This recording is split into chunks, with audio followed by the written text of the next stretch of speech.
On a sunny weekend day, you'll often find the Napa Valley filled with colorful hot air balloons floating up above the wineries. Well, I decided to see what it was like for myself. What fun, watching the sun come up as we sailed over the low hills and vineyards. Afterwards, I told the other passengers Hector Lee's story, When Malay Pete Went Up. And that's the story I'd like to tell you now. Malay Pete arrived in California in 1850. Like thousands of other folks all around the world, he'd heard about the discovery of gold and caught gold fever.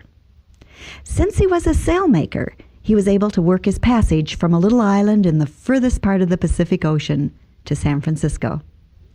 When his ship berthed, he didn't speak English, but he was able to ask one way or another where the best place to go look for gold was. That's how he ended up in Oroville. The first thing he did was build himself a little cabin, and then he concentrated on panning for gold. Folks called him Malay Pete, after his island home. Malay Pete was a loner. He came to town when he needed supplies, but most of the time he stayed by himself, and folks didn't pay much attention to him. Malay Pete managed to survive by panning for gold, and 40 years went by. Then came the day that changed the course of Malay Pete's life. It was a summer day, 1893, and Pete had come to town for supplies. But something strange was happening. Pete saw a big crowd had gathered at the edge of town. They were watching a man who called himself a traveling scientist. Pete edged up to the front to see what was happening. The man had a kind of furnace going, and from it a long tube led to a sphere that was growing larger and larger as it filled with hot air from the furnace. Before long, the huge canvas ball was pulling at anchor ropes, and Pete saw that the man had tied a little basket beneath the sphere. Then, to his astonishment, this scientist climbed into the basket, gave a signal to the two men holding the anchor ropes, and the great ball and the man inside rose up into the sky, higher, higher. Malay Pete stared, and the crowd cheered as the balloon went up into the clouds and gradually grew smaller and smaller, drifting off toward the southwest. Pete could hardly see it. It was only a speck in the sky when he heard the man next to him say, "I'll bet a fella could go 100 miles in one of those things." "Yeah," another man replied. "If the wind was right, why, you might even float to China." The crowd cheered again when the balloon landed, and the flying scientist was safe and sound. And that's when Malay Pete got his idea. He went back to his little cabin and dug up some of his gold dust and hurried back into town. That afternoon he bought needles, thread, and canvas. For the next several months, his days were spent panning for gold, and every night he worked fitting canvas pieces together. Remember, he'd been a sailmaker. He'd easily figured out how that giant sphere had been constructed. Malay Pete was making himself a balloon that would take him across the ocean, home.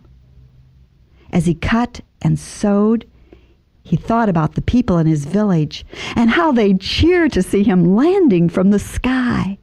Oh, then he'd show them his California gold. It would be a wonderful homecoming.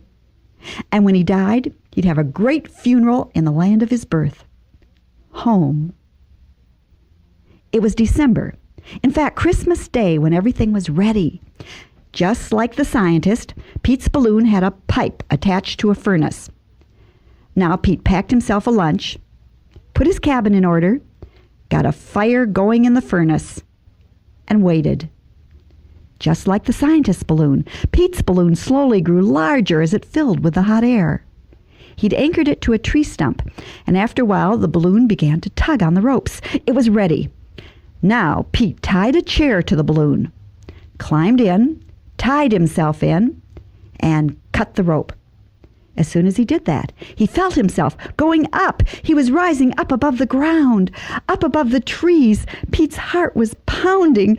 He was going home. On this particular day, a brisk wind was blowing, but not toward the ocean. It was blowing in exactly the opposite direction, to the northeast toward the Sierra Nevada mountains. Just as Pete realized that, something else happened that took his mind off of which direction he was headed. Two men from Oroville who happened to be out riding in the hills that day saw it. At first they couldn't believe what they saw. "It looks like a balloon, and I'll be ding-busted if there isn't someone riding in it." And that's when it happened. I guess a spark from Pete's furnace must have been sucked into the bag, because suddenly the entire balloon burst into flames. It fell in a stream of smoke behind a ridge in the Sierra Nevada range. The men went back to Oroville and reported what they'd seen. Search party went out, but no trace of anything like that could be found. The two men began to doubt what they'd seen for themselves. But the next day, some folks from town happened to go by Malay Pete's cabin.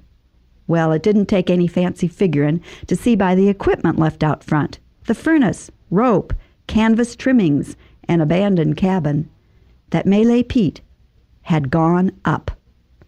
They concluded that Pete was dead, and the local newspaper ran his obituary. But that wasn't the end of Pete.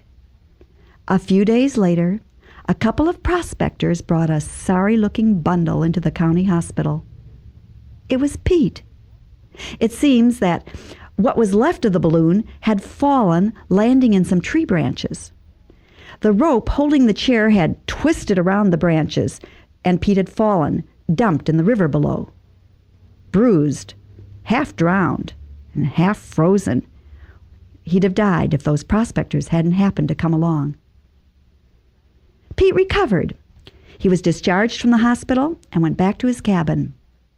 The first thing he did was to dismantle that furnace. After that, he continued to live as he had before, panning for gold. Folks talked about him and wondered about him, and sometimes they'd stop by to talk with Malay Pete. He seemed glad to have company, but he would never talk about that day or his balloon. He'd tried to go home to his little fishing village, and it hadn't worked. Today, somewhere around Oroville in an unknown grave, Malay Pete rests. Malay Pete, who has a place in the California archives as the first aeronautic casualty in the Sierra Nevada mountains. And his story gives us a little insight into what it must have been like for some of those folks who left their friends and families and native lands to come to California, hoping to strike it rich.